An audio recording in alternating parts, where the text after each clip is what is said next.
Low intensity training can actually raise your max rep ceiling, but not by developing more muscular endurance or gaining muscle mass, rather by making your body more energy efficient. However, it has to be paired with high volumes to maximize its potential. What's interesting is that low intensity training does not lead up directly into higher max reps, but into more efficient reps with better technique. And in turn, the body stops wasting energy on unnecessary parts, and that is what drives your max reps higher. So the whole idea of low intensity training is not to get to failure, not to reach any technical breakdown or muscle burning, but practicing the same movement over and over again for such a prolonged amount of time that the body has no choice but to be efficient in it. So in order to implement low intensity training into your own training, there are a few components you have to take into account, like sets, reps, rest time between sets, and frequency. Starting with reps, you want to keep the reps low per each set, even to a point where it feels too low. That point is about 10 to 20% of your max non-stop reps, not just max reps in general, but non-stop reps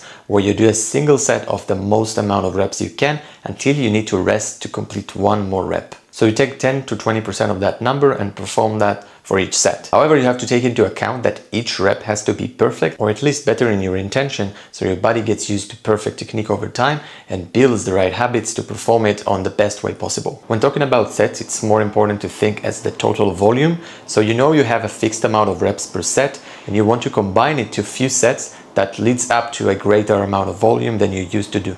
And keep in mind, all of that volume is actually performance perfect technique. So over time, most of your volume is going to shift into a better quality volume.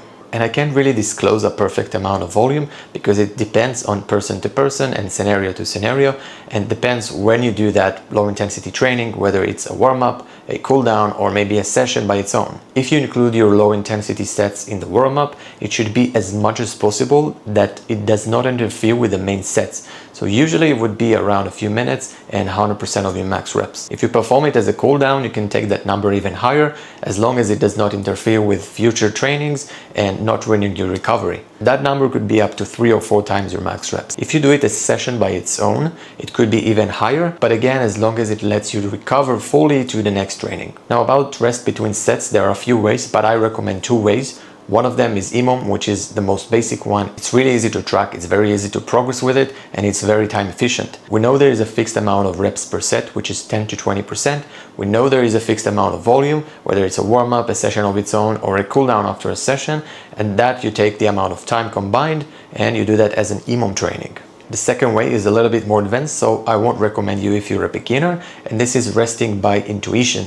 So until you feel like you're ready to go for the next round, you have amount of rest where you can just walk around, shake your hands, and do whatever you want. But make sure our intuition is not perfect. It could be wrong sometimes, so it might lead you to early fatigue or interfere with the main training if you do it as a warm-up. So I suggest you start with EMOMs, and if you're more advanced, you can incorporate some rest by intuition just to develop it. So now we have everything we need except one thing, which is frequency. So we know our fixed amount of reps per set, we know how much set we're gonna do, whether it's a warm-up, a main session, or a cool down after a session, but what frequency do you actually need? So it's important to note that if you're a beginner, you're just starting out, or maybe you're more advanced, but you're starting out to implement this low intensity training into yours, you have to make sure that it doesn't add too much volume that is going to ruin your recovery. You can just start by adding a few more minutes of low intensity EMOMs at the beginning of a training, maybe a single session that is very short, like 20 minutes long on rest days or between hard training, or you can add a few minutes at the end of your training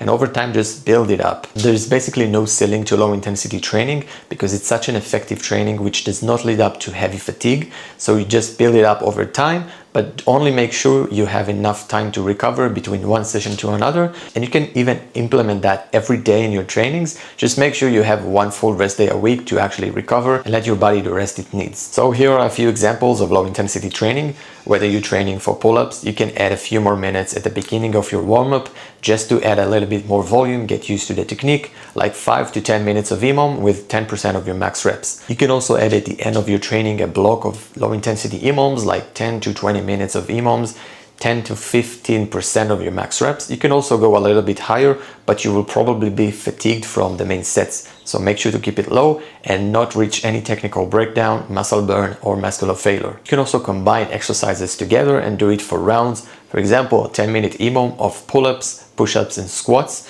which also trains your aerobic system because you're constantly exercising. And again, make sure you don't reach any technical breakdown and the technique stays the same throughout the whole session. Another great example to implement low intensity into your own sessions is by a session of its own. You can perform this at your rest days, just make sure you have enough time to recover until the next day.